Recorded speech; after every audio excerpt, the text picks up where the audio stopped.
ఆంధ్రప్రదేశ్ రాజకీయాలపై జరిగిన చర్చలో ఏపీ సీఎం చంద్రబాబు నాయుడును చెడ్డోడుగా, ప్రతిపక్ష వైసీపీ అధినేత వైఎస్ జగన్ మంచోడుగా ఎలా చూపుతున్నారని ఏబిఎన్ యాంకర్ వెంకటకృష్ణ అసహనం వ్యక్తం చేశారు. అయితే ఈ అసహనం ప్రశ్నల రూపంలో కాకుండా వైసీపీ తరపున వచ్చిన నేతలను మాట్లాడనీయకుండా వ్యక్తమవడం గమనార్హం. చర్చ జరుగుతున్నంతసేపు యాంకర్ స్వరం, హావభావాలు, పదజాలం తటస్థతను కోల్పోయాయని విమర్శకులు అంటున్నారు.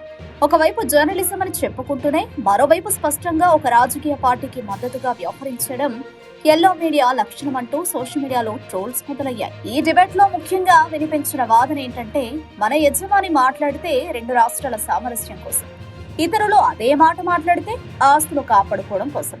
ఇలాంటి ద్వంద్వ ప్రమాణాలే మీడియా విశ్వసనీయతను దెబ్బతీస్తున్నాయని రాజకీయ విశ్లేషకులు అభిప్రాయపడుతున్నారు.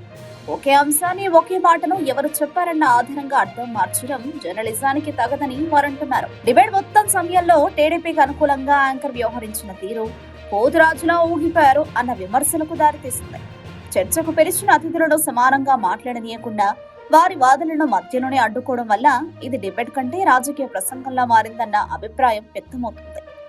ఇలాంటి డిబేట్లు చూసి సామాన్య ప్రేక్షకుల మనసులో ఒకే ప్రశ్న: మీడియా నిజంగా ప్రజల కోసం పనిచేస్తుందా, లేక రాజకీయ పార్టీల కోసమా? తటస్థత, సమతుల్యతే జర్నలిజం బలం. అది కోల్పోతే ఛానల్ ఎంత పెద్దదైనా, యాంకర్ ఎంత ఫేమస్ అయినా ప్రజల నమ్మకం దూరమవుతుందన్న నిజాన్ని మీడియా గుర్తించాల్సిన అవసరం ఉందని ఈ సంఘటన మరోసారి స్పష్టం చేసింది.